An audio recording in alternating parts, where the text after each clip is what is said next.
Insyaallah pada kesempatan kali ini kita akan mencoba melihat bab yang ke-6, bab yang ke-8,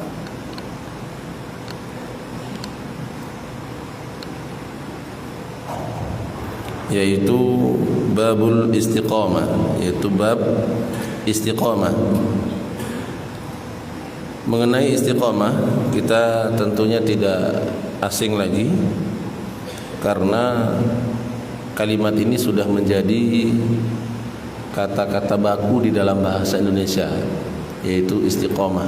Jadi menjadi kata yang biasa digunakan dalam bahasa Indonesia.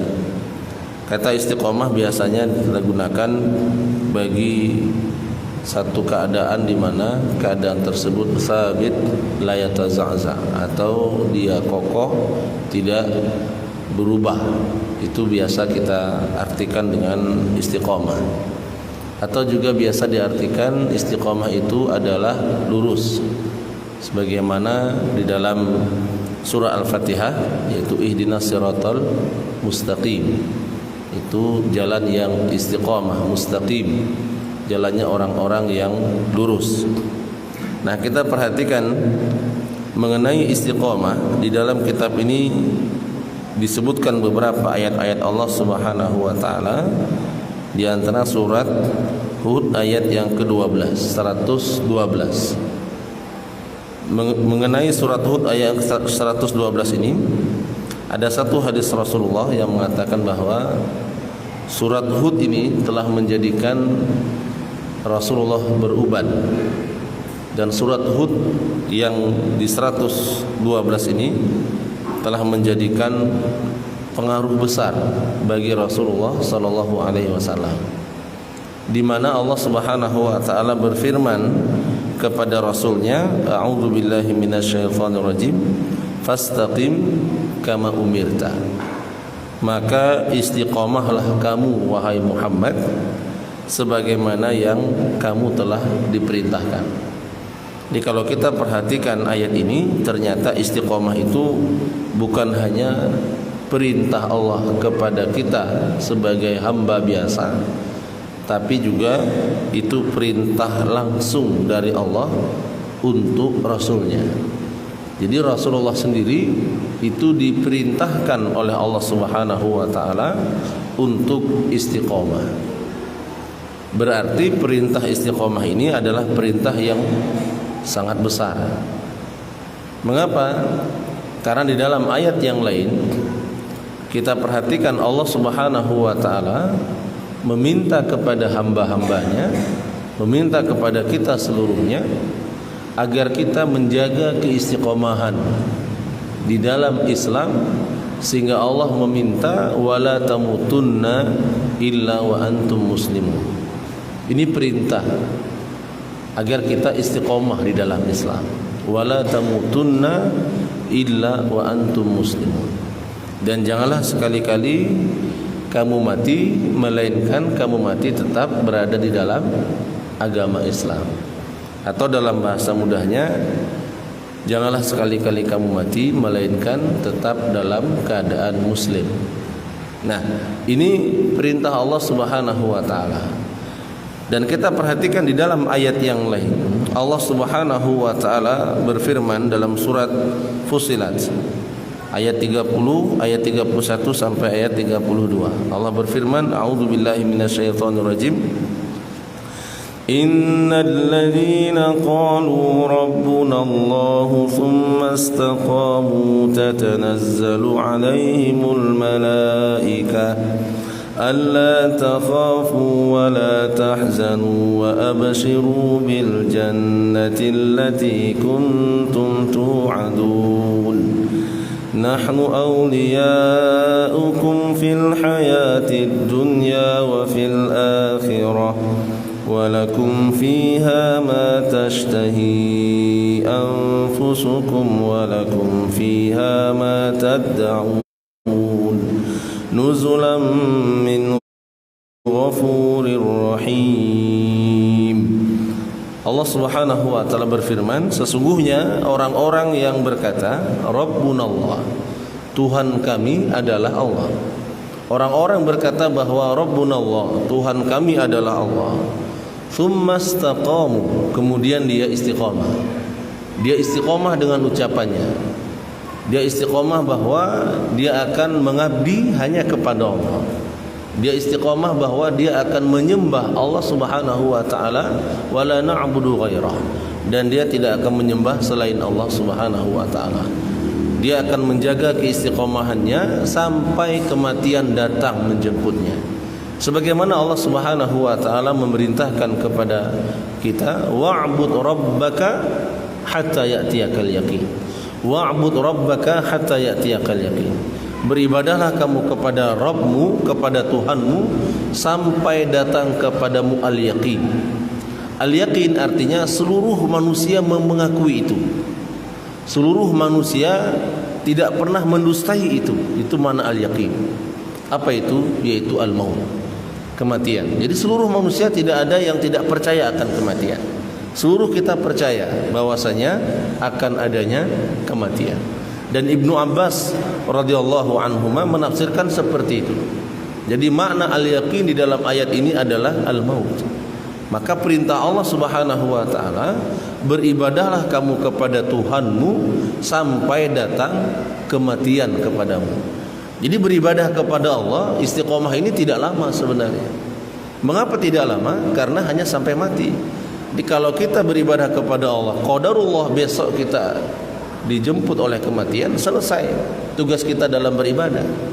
Disitulah batas keistiqomahan kita. Apabila misalnya kita diwafatkan oleh Allah sebulan yang akan datang atau setahun yang akan datang, maka selama itu pula lah kita perlu menjaga keistiqomahan. Selama itu pula lah kita terbebani dengan ibadah. Maka beribadah kepada Allah sampai datang kematian. Nah, ketika kita beribadah kepada Allah sampai tibanya kematian, tentu syaitan dan bala tentaranya tidak akan pernah ridha kepada hamba-hambanya yang mau beribadah. Tidak akan pernah ridha. Bahkan iblis berjanji kepada Allah Subhanahu wa taala, la ughwiyannahum ajma'in. La ughwiyannahum ajma'in. Aku akan gelincirkan seluruhnya. Bahkan di dalam surah Al-A'raf Allah Subhanahu wa taala menyebutkan bahwa setan akan mendatangi anak Adam dari arah depan. Setan akan mendatangi anak Adam dari arah belakang. Mendatangi anak Adam dari arah samping kanan dan samping kiri. Tujuannya adalah agar anak Adam, agar hamba-hamba Allah tergelincir dari keistiqomahan, sehingga dia berpaling dari beribadah kepada Allah kepada beribadah kepada selain Allah Subhanahu wa taala. Maka istiqomah ini perkara yang besar, perkara yang berat, perkara yang agung. Sehingga ketika Allah Subhanahu wa taala memerintahkan kepada Rasulnya, fastaqim kama umirta, istiqomahlah kamu wahai Muhammad sebagaimana yang diperintahkan Allah kepadamu. Nah, ini untuk bagaimana membentengi diri agar jangan sampai tergelincir. Dan Allah Subhanahu wa taala dalam ayat ini memberikan kabar gembira. Innal ladzina qalu rabbuna Allah. Sesungguhnya orang-orang yang berkata, yang memiliki keyakinan, yang memiliki i'tiqad, kemudian dia mengamalkan apa yang dia ucapkan, dia mengatakan rabbuna Allah, Tuhan kami adalah Allah, pengatur hidup kami adalah Allah. Tsumma istaqamu, kemudian mereka istiqamah, dia jaga ucapannya itu sampai kematian menjemputnya. Maka Allah Subhanahu wa taala mengatakan, tatanazzalu alaihimul malaikah, malaikat akan datang kepada mereka. Al-Imam At-Tabari ketika menjelaskan ayat ini, tatanazzalu alaihimul malaikah, kapan datang malaikat itu? Datang malaikat kepada orang-orang yang istiqomah pada saat inda sakaratil maut. Di saat hamba tersebut didatangi oleh sakaratul maut. Ketika sakaratul maut datang menghampiri hamba ini, maka malaikat pun akan turun. Malaikat akan datang. Malaikat akan berkata, alla takhafu wa la tahzanu. Janganlah sekali-kali kamu merasa takut. Jangan takut lagi. Kemudian wala tahzanu, jangan pula bersedih hati. Tidak perlu kamu takutkan. Yang kamu tinggalkan berupa kehidupan dunia, yang kamu tinggalkan anak dan istri atau siapa saja dari orang-orang yang kita cintai, kamu jangan jangan mengkhawatirkan kamu. Allah takhafu. Allah Subhanahu wa taala akan menjaga mereka. Ini maknanya. Allah takhafu. Jangan dikhawatirkan. Kemudian kenapa? Mereka juga seluruhnya akan pergi menyusulmu, akan pergi menjumpai, akan bertemu. Dan Allah Subhanahu wa taala berjanji, siapapun yang membangun keistiqomahan di rumahnya, anak istrinya ya, dibina dengan keimanan dan dibentuk dengan keistiqomahan dalam beribadah kepada Allah Subhanahu wa taala, Allah berjanji akan mempertemukan seluruhnya. Walladzina amanu wa taba'athum dzurriyyatuhum biimanin alhaqna bihim dzurriyyatahum. Orang-orang yang beriman lalu anak istrinya dan seluruh keturunannya mengikuti jejaknya dalam iman, Allah berjanji alhaqna bihim dzurriyyatahum. Allah akan pertemukan seluruhnya, disatukan seluruhnya.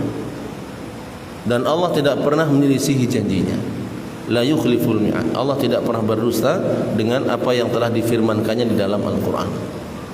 Alhaqna bihim dzurriyyatahum.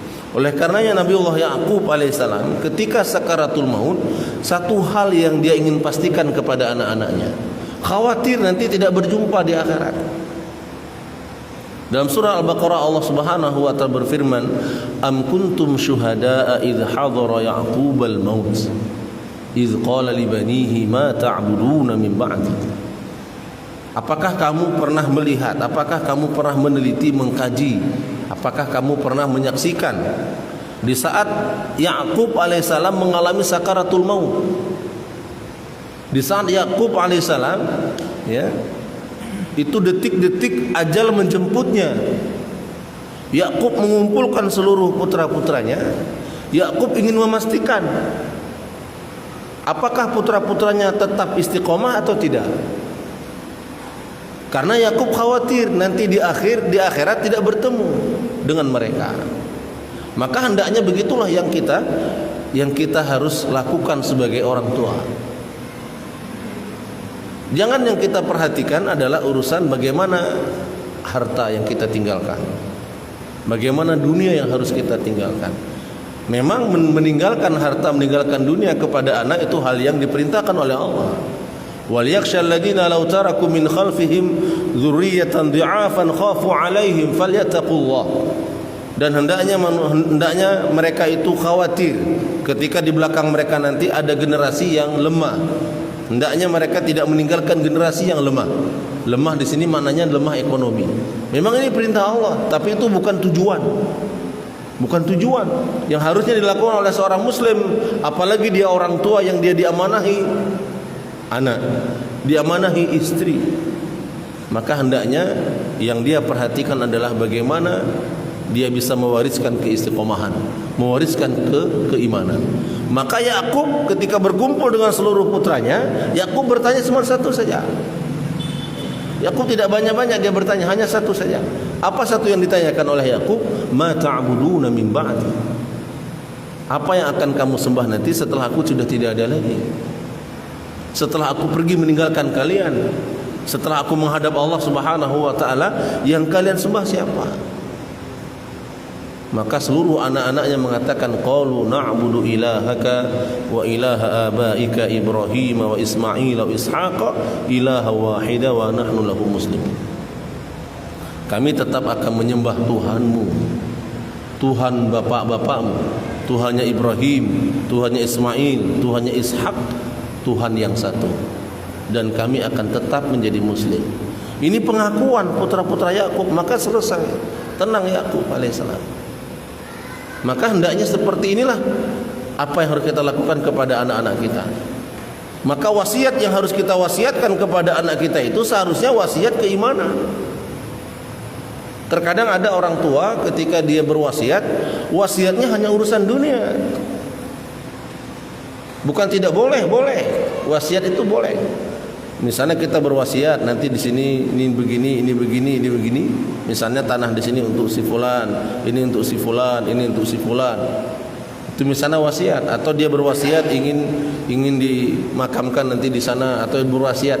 Bukan tidak boleh, boleh. Tapi sebaik-baik wasiat, afdalul wasaya, sebaik-baik wasiat adalah wasiat keimanan, wasiat ketakwaan. Dia wasiatkan kepada putra-putranya, aku berwasiat kepada kalian seluruhnya wahai putra-putraku, satu, hendaknya tetap beribadah kepada Allah Subhanahu wa taala. Jangan bermaksiat kepadanya, sirra wa alaniyah. Hendaknya itu yang kita wasiatkan. Sebagaimana Yakub alaihi salam. Demi Allah, sekiranya wasiat itu yang kita berikan kepada anak-anak kita ketika dia melihat ayahnya atau orang tuanya mengalami sakaratul maut, wasiat itu akan melekat di hati mereka. Wasiat ayahku, wasiat orang tuaku, aku tetap harus beribadah kepada Allah. Sebagaimana Luqmanul Hakim. Luqmanul Hakim mewasiatkan kepada putra-putranya untuk tetap beriman kepada Allah Subhanahu wa taala. Istiqamah. Tatanazzalu alaihimul malaikah. Malaikat akan turun. Alla takhafu, jangan khawatir, jangan takut. Yang kamu tinggalkan, Allah Subhanahu wa taala akan menjaga mereka. Kemudian wala tahzanu, kamu tidak perlu bersedih. Kenapa? Kehidupan akhirat itu bukan hal yang menakutkan bagimu. Ya, sudah terlihat. Maka hamba-hamba Allah ketika dia husnul khatimah, kematian yang baik, disebutkan di dalam hadis daripada Aisyah radhiyallahu anha, riwayat Imam Muslim, disebutkan bahwa man ahabba liqa Allah, ahabba Allahu liqa'ahu.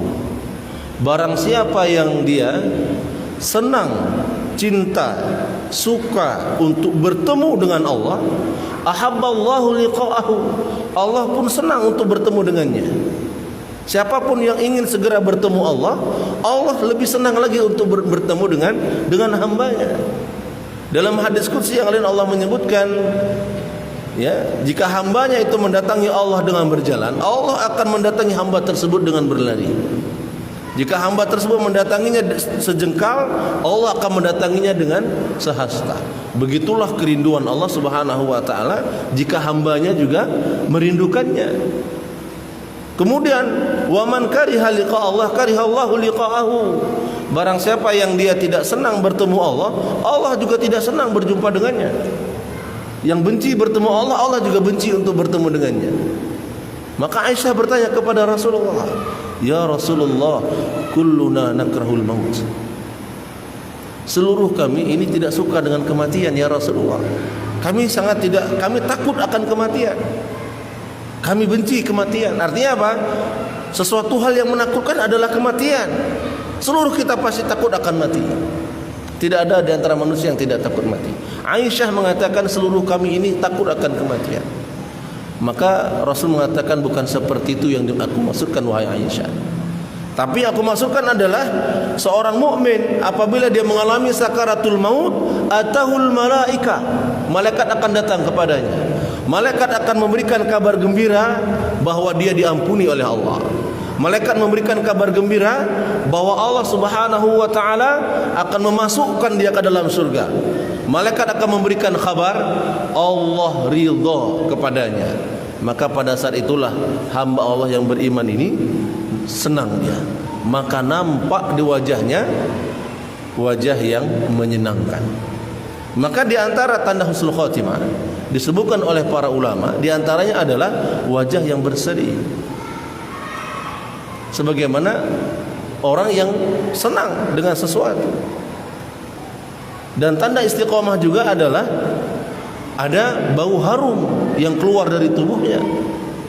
Dan tanda istiqomah juga adalah berkeringat keningnya, dan banyak tanda-tanda istiqomah. Dan yang terbesar tanda istiqomah adalah dia menutup hidupnya dengan kesalihan. Ditutup kehidupannya dengan kesalihan. Itu tanda istiqomah. Kenapa? Allah Subhanahu wa taala cinta kepadanya.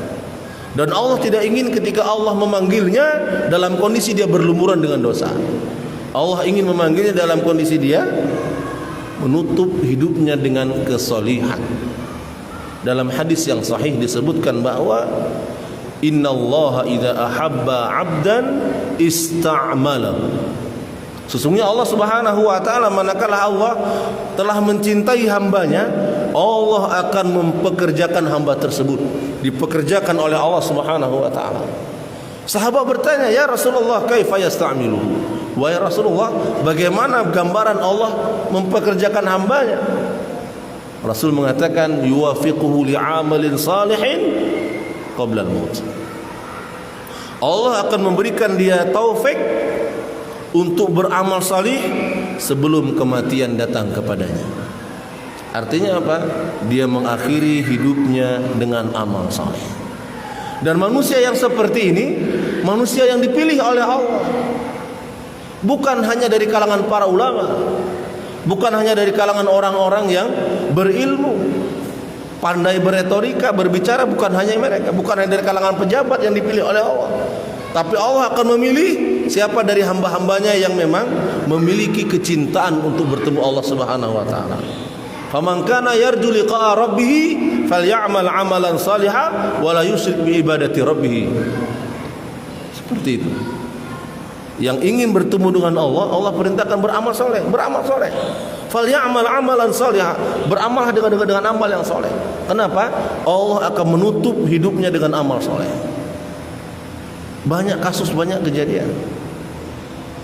Ya, saya teringat ya ketika kejadian di Masjid Agung, di Masjid Jami Al-Ikhlas Gelanggang beberapa tahun yang lalu, ya sebelum saya pindah ke Matang Lumpang 2. Pada waktu itu yang jadi khatib Ustadz Basri Zakaria almarhum, Allahu yarham. Ya, ketika beliau jadi khatib, kemudian selesai khutbah, imam sudah berdiri di saf dan imam sudah mengatakan sawu sufufakum. Ada seorang jamaah yang sudah siap berdiri menghadap Allah, ternyata dia terjatuh dan Allah menakdirkan dia wafat dalam kondisi dia sudah siap untuk menghadap Allah Subhanahu wa taala. Itu saya hadir di situ. Dan banyak lagi kasus seperti itu. Ada seorang ulama, dia sedang memberikan nasihat, memberikan pengajian, Allah Subhanahu wa taala mencabut nyawanya di saat dia menyebutkan nama Allah. Ada hamba Allah yang dia tukang becak, kejadian di Uleli, Banda Aceh. Subhanallah, dia tidak pernah terlewatkan solat berjamaah 5 waktu. Dia datang ke masjid lebih awal, dia solat tahiyatul masjid. Ketika dia sujud, ternyata sujud itu menjadi sujud terakhir bagi dirinya. Subhanallah. Inilah tanda husnul khatimah. Inilah buah daripada istiqamah. Ditutup kehidupannya dengan kesalihan. Dan Allah suka yang seperti ini. Allah suka yang seperti ini. Maka amat sangat disayangkan apabila ada seorang hamba ternyata di tempat maksiat dia dimatikan oleh Allah. Aina ma takunu yudrikumul maut. Dimanapun kita berada, kematian mengincar kita dan kematian akan mendatangi kita. Ada sampai berita kepada kita, wallahu a'lamu bishawab, apakah ini sahih atau tidak. Ada seseorang yang rajin dia ke masjid, rajin ikut pengajian. Ternyata satu saat dia ikut karaokean bersama teman-teman satu alumni di kafe. Kemudian dia nyanyi-nyanyi, joget-joget, di situ juga ada kawan-kawan yang perempuan, di situ dia jatuh dan di situ dia meninggal dunia. Kematian bisa datang kepada kita. Maka disinilah mengapa kita perlu istiqomah. Maka jangan sekali-kali mencoba-coba diri untuk bermaksiat. Karena bisa jadi di saat kita bermaksiat, di saat itu pula Allah mencabut nyawa kita. Falamazahu azaghallahu qulubahum. Di saat mereka mulai berpaling, Allah palingkan sekalian. Allah palingkan sekalian. Maka terhadap orang-orang istiqamah, malaikat datang kepada mereka dan Rasul mengatakan dalam hadis tadi, maka nampak terlihat di wajah hamba tersebut kesenangan ketika dikabarkan dia mendapatkan keampunan, dikabarkan dia mendapatkan rahmat, dikabarkan dia Allah ridha kepadanya, dikabarkan bahwa dia akan masuk surga, maka fa'ahabba liqa Allah, maka dia pun ingin segera bertemu Allah. Fa'ahabballahu liqa'ah, maka Allah pun ingin segera bertemu dengan hambanya. Maka di dalam hadis yang disebutkan, apabila Allah Subhanahu wa taala mencintai hambanya, Allah akan segerakan jadwal kematiannya. Subhanallah. Maka ketika kita melihat ada orang-orang soleh, ya, lebih dulu dipanggil oleh Allah, terkadang kita berpikir, kenapa yang enggak jahat-jahat saja yang dimatikan oleh Allah? Ya, kenapa enggak agen narkoba, bos yang sering pokoknya orang-orang jahat. Dalam bahasa kita, kenapa bukan orang-orang palih yang dimatikan oleh Allah Subhanahu wa taala? Kenapa orang-orang yang soleh? Kenapa? Allah cinta kepada mereka, Allah sayang kepadanya, maka Allah percepat. Nah, itu dia. Maka jangan sekali-kali kita berburuk sangka kepada Allah. Kenapa orang-orang tercinta yang ada di sekeliling kita Allah lebih dahulu memanggilnya? Karena Allah lebih mencintainya. Nah, itu dia. Nah, begitulah orang-orang yang beriman. Lantas bagaimana dengan orang-orang yang bermaksiat kepada Allah, orang-orang yang kufur kepada Allah? Rasul menyebutkan terhadap orang-orang yang kufur kepada Allah, malaikat juga datang kepadanya. Malaikat memberikan kabar kepadanya dengan neraka. Malaikat memberikan kabar dengannya dengan kemarahan Allah.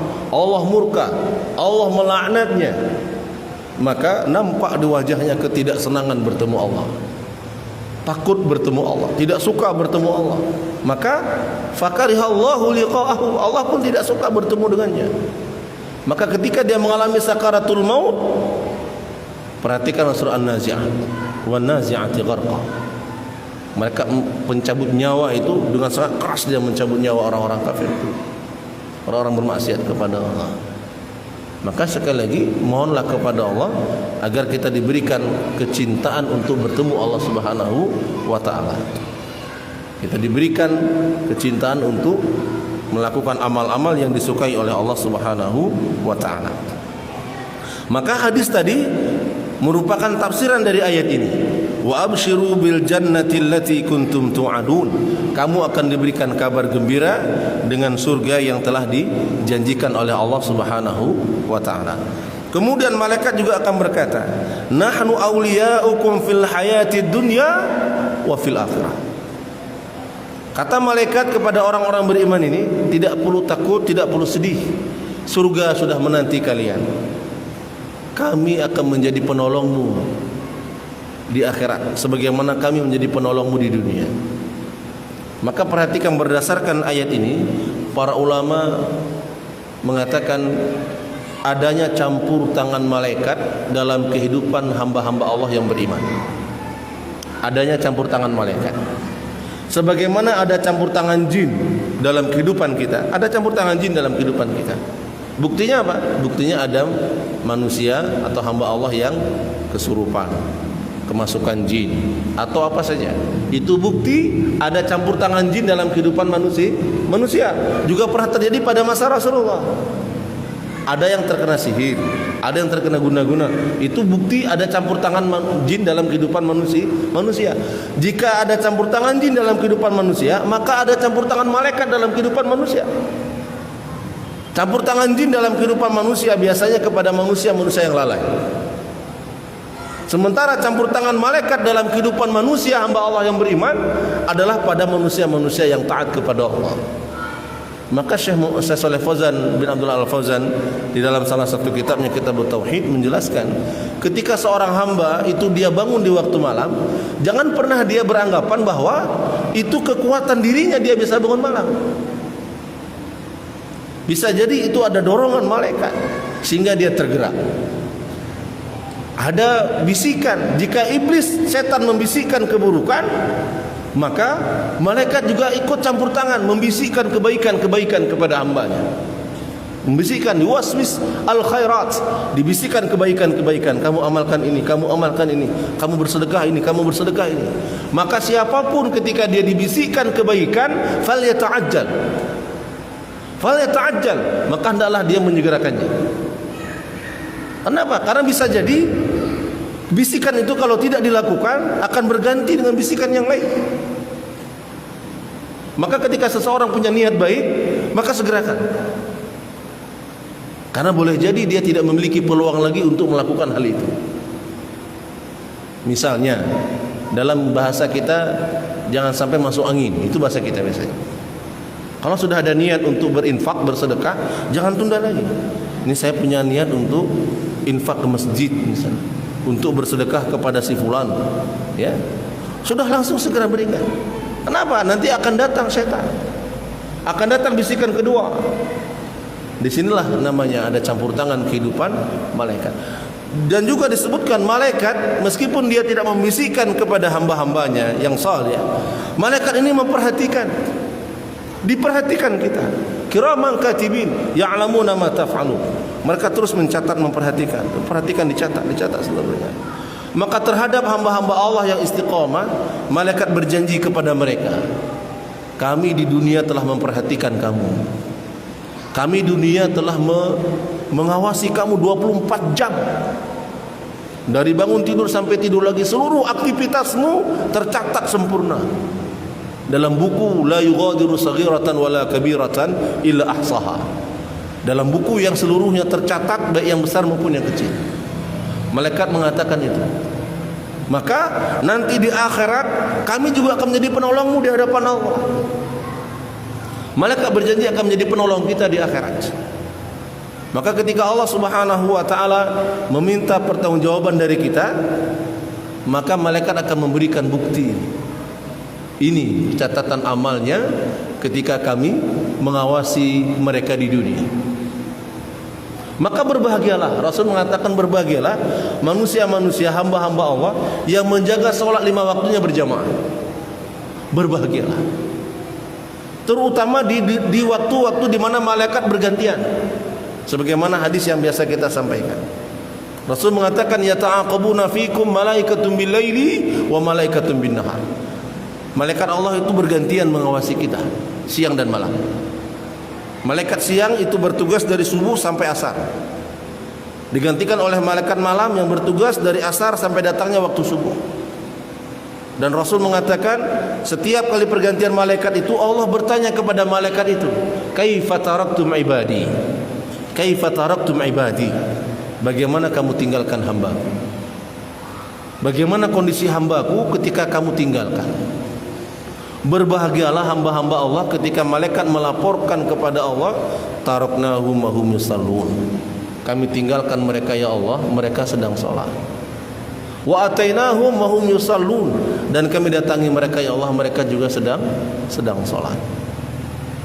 Ini sebuah kabar gembira dari Allah, dari Rasulullah SAW kepada kita. Malaikat mencatat seluruhnya. Ma yalfidhu min qaulin illa ladaihi raqibun atid. Maka sekiranya ini bisa dipahami di dalam hati kita, kemudian kita renungi, kita tadaburi, insya Allah akan datang ketakwaan, akan datang keistiqomahan. Kemudian ayat yang lain dalam surah Al-Haqqaf, Allah Subhanahu wa taala berfirman, innal ladzina qalu rabbuna Allahu tsumma istaqamu fala khaufun 'alaihim wa lahum yahzanun ulaika ashabul jannati khalidina fiha jazaa'an bima kanu ya'malun. Orang-orang yang mengatakan Tuhan kami adalah Allah, kemudian mereka istiqamah, fala khaufun 'alaihim wa lahum yahzanun, maka mereka tidak ada ketakutan sedikit pun dan mereka tidak akan pernah bersedih. Ulaika ashabul jannah, mereka adalah penghuni surga. Allah berjanji keistiqomahan kita tidak akan menyelisih hasilnya. Usaha kita di dunia tidak akan mendustai hasilnya. Ini yang perlu kita garis bawahi. Kepayahan kita, kesusahan kita dalam beribadah kepada Allah tidak akan Allah sia-siakan. Maka bersusah-susah dalam ketaatan itu lebih baik daripada kita bersusah-susah dalam maksiat. Ini sudah pasti. Susah kita bangun subuh, susah terkadang kita di tengah himpitan ekonomi kita bersedekah, susah terkadang kita berat ketika kita didik anak-anak kita, susah terkadang kita melakukan ketaatan-ketaatan yang lain. Tidak perlu khawatir, karena kesusahan itu akan diberikan balasan oleh Allah Subhanahu wa taala. akan diganti oleh Allah dengan sesuatu yang lebih baik. Lebih baik. Maka orang-orang beriman disebutkan di dalam hadis, ketika mereka masuk ke dalam surga, mereka berandai-andai sekiranya mereka bisa dikembalikan lagi ke dunia, mereka akan mengulangi kesusahan yang pernah mereka alami di dunia. Disebutkan di dalam hadis itu orang yang terbunuh di medan perang. Susah itu, berat, menyakitkan, menyedihkan, terbunuh di medan perang. Rasul mengatakan tidak ada orang-orang yang meminta untuk kembali dihidupkan ke dunia ketika dia sudah berada di dalam surga, melainkan para mujahid fisabilillah. Mengapa? Karena susah-susahnya dulu di dunia, ternyata buahnya ini. Kalau tahu ini buahnya, hidupkan lagi ya Allah, aku akan mengalaminya 100 kali lagi. Seperti itu. Maka Rasul mengatakan, "Lau ya'lamun nas ma fil atamati was subhi la atauhuma walau habwan." Sekiranya manusia tahu adanya fadilah, adanya keutamaan di waktu Isya dan di waktu subuh. Kalau dia tahu, susah mendatangi dua waktu ini dan sholat 5 waktu yang lain. Kalau tahu adanya besarnya fadilah, dia akan mendatangi dua waktu itu meskipun merangkak. Meskipun merangkak. Kapan taunya? Nanti di akhirat. Di akhirat akan diberikan kabar oleh Allah seluruhnya. Ini pahala membaca Quran, ini pahala membaca salat malam, ini seluruhnya disampaikan oleh Allah. Maka hamba-hamba Allah yang ketika mengalami kesusahan dalam ketaatan kepada Allah, menginginkan kehidupan itu kembali, mengulangi lagi kesusahannya. Berbeda dengan orang-orang yang kafir. Orang-orang kafir menginginkan kehidupan lagi oleh Allah, meminta kepada Allah agar dihidupkan lagi ke dunia untuk beramal saleh, tapi tidak ada lagi peluang. Hayhata. Kesempatan diberikan oleh Allah hanya 63 tahun sesuai dengan umur Nabi. Kalaupun lebih sedikit. Kita hari ini sudah berumur berapa tahun? Saya berumur 40 tahun. Tersisa 23 tahun lagi untuk beribadah kepada Allah. Bapak-bapak yang sudah berumur 60 tahun, tersisa 3 tahun lagi untuk beribadah kepada Allah. Kita yang sudah berumur 63 tahun, waspada. Tapi waspada ini bukan hanya umur yang 63 tahun. Yang umur 40, umur 30 pun kematian bisa datang kapan saja. Maka waktu yang singkat untuk beribadah kepada Allah jangan disia-siakan. Ini menjadi mau'izah bagi kami yang menyampaikan dan bagi kita semua. Kemudian hadis Rasulullah yang mendukung hal ini adalah apa yang disebutkan di dalam riwayat Muslim daripada sahabat Sufyan bin Abdullah, di mana dia berkata kepada Rasulullah, "Ya Rasulullah, qultu ya Rasulullah, qul li fil Islami qawlan la as'alu anhu ahadan ghairak." Wahai Rasulullah, katakanlah kepadaku di dalam Islam ini satu perkataan yang aku tidak akan lagi bertanya kepada selainmu ya Rasulullah. Rasul mengatakan, "Qul amantu billah tsumma istaqim." Katakanlah, aku beriman kepada Allah, kemudian kamu istiqomah. Pertanyaannya, bagaimana kita bisa istiqomah? Kan ini pertanyaannya. Ustaz, bagaimana saya bisa istiqomah? Maka jawaban dari saya, ini menjadi pelajaran bagi saya. Lastu min khairikum, bukanlah kami yang terbaik di depan Bapak Ibu sekalian. Tawassaw bil haq, tawassaw bis sabr. Cara pertama kita bisa istiqomah adalah kembali kepada Al-Quran. Kenapa? Karena Allah mengatakan, "Inna hadzal Qur'an yahdi lillati hiya aqwam." Al-Quran ini akan menunjukkan kepada jalan yang lurus. Kembali kepada Al-Quran. Mustahil seseorang bisa istiqomah dalam ketaatan kesalihan kalau dia jauh daripada Al-Quran. Maka saya wasiatkan kepada saya pribadi, jangan jauh daripada bacaan Al-Quran. Jangan pernah jauh daripada membaca, mentadaburi. Makna mudah mentadaburi hari ini adalah, saya sering menganjurkan di mana-mana, hendaknya di rumah-rumah kita itu ada Al-Quran terjemahan. Ada Al-Quran terjemahan. Mengapa saya katakan demikian? Karena di antara kita tidak semuanya memiliki kemampuan memahami bahasa Arab. Maka di saat kita membaca ayatnya, satu halaman atau satu ayat, dua ayat, kita baca juga terjemahannya, baca artinya. Kalau kita punya program mengkhatamkan bacaannya, maka programkan pula mengkhatamkan terjemahannya, agar kita tahu apa yang kita baca, agar Al-Quran masuk ke dalam hati kita. Berbeda dengan orang-orang Arab mungkin. Kalau orang Arab dia cukup baca air Arabnya, dia sudah mengerti. Kita baca Arabnya kita tidak paham apa ini, maka baca artinya, lihat artinya. Oh ternyata artinya begini. Renungi, baca. Hendaknya Al-Quran menjadi bacaan kita sehari-hari. Al-Quran akan menjadikan kita pintu masuk pertama istiqamah. Ini yang pertama. Kemudian yang kedua, mendukung Al-Quran adalah ittiba'us sunnah. Kita ikut kepada sunnah. Maka saya juga menganjurkan kepada seluruhnya, ya minimal ya ada kitab-kitab hadis yang sudah ada terjemahannya di rumah. Kita belilah satu. Apakah Sahih Bukhari, Sahih Muslim, atau mungkin gabungan di antara keduanya, Al-Lu'lu' wal Marjan, atau mungkin kita hadis yang lain. Atau kalau kita tidak memiliki kesempatan untuk membelinya, hadirlah majelis-majelis ilmu yang di situ dibacakan hadis-hadis Nabi. Hadiri, di mana saya ada majelis-majelis ilmu, hadiri, datangi, karena satu hadis yang kita pelajari kemudian kita bawa pulang menjadikan ilmu, insya Allah itu lebih baik dan bisa mengantarkan kita kepada keistiqomahan. Itu yang kedua. Kemudian yang ketiga, sahibus salihin. Bertemanlah dengan orang-orang yang baik. Cari teman-teman yang baik. Agen narkoba saja, ini sering saya katakan, untuk mencari agennya lagi, dia tidak sembarang orang. Dia tidak akan menawarkan orang yang mau menjadi agennya itu Pak Kecil.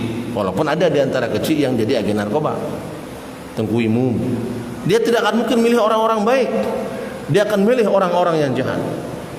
Untuk perbuatan kemungkaran, untuk masuk dalam neraka saja, mereka berusaha mencari teman-teman yang cocok. Maka hendaknya kita juga demikian. Cari teman-teman yang punya visi misi yang sama, yaitu untuk selamat nanti di akhirat. Teman-teman yang soleh. Karena Rasul pernah berkata, Al-mar'u ma'aman yuhib. Seseorang akan bersama orang yang dia cintai. Ada satu orang Arab Badui datang kepada Rasulullah. Ketika Rasulullah menceritakan tentang hari kiamat, seluruh sahabat sedih. Maka orang Arab Badui ini datang bertanya kepada Rasulullah, "Ya Rasulullah, mata sa'ah?" Kapan kiamat terjadi? Ini orang kampung bertanya. Pertanyaannya lugas tegas. Kapan kiamat ya Rasulullah? Rasul balik bertanya, "Ma'adattalaha?" Kamu bertanya tentang kiamat, yang sudah kamu siapkan apa? Kata orang Arab Badui ini, La ukthiru min salatin wala siyamin wala sadaqah.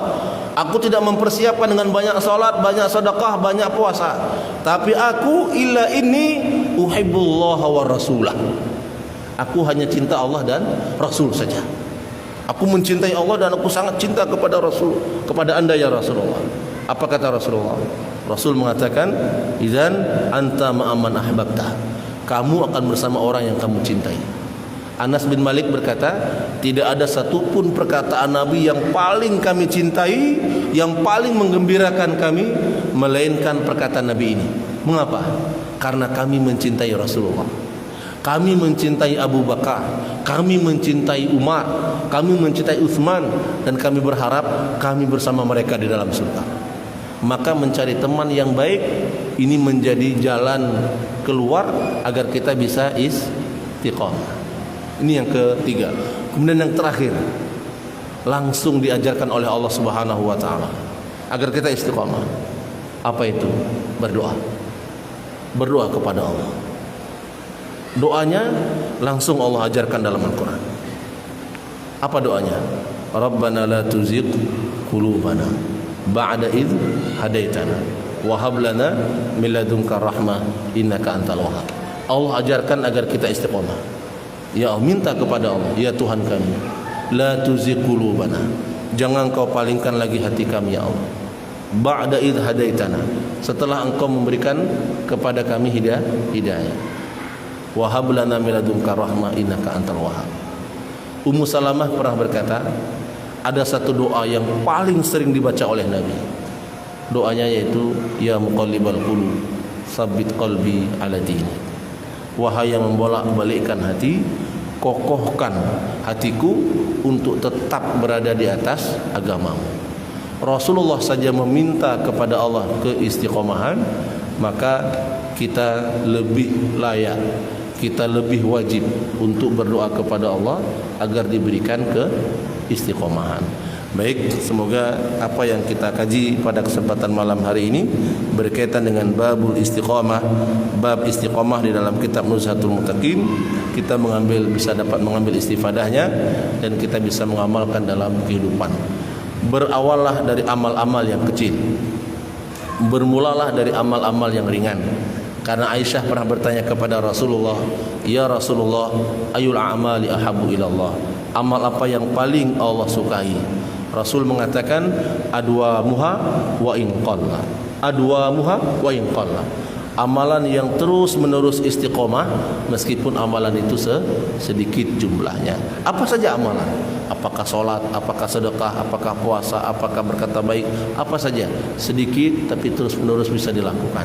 Apakah zikir, apakah istighfar, apakah selawat, apa saja. Semoga Allah Subhanahu wa taala memberikan kepada kita keistiqomahan dan tidaklah kita diwafatkan oleh Allah melainkan kita diwafatkan dalam keadaan beriman dengan keimanan yang benar. Fa'tabiru ya ulil absar la'alakum turhamun. Subhanakallahumma rabbana wa bihamdika asyhadu an la ilaha illa anta astaghfiruka wa atubu ilaik. Wal akhir, assalamu alaikum warahmatullahi wabarakatuh.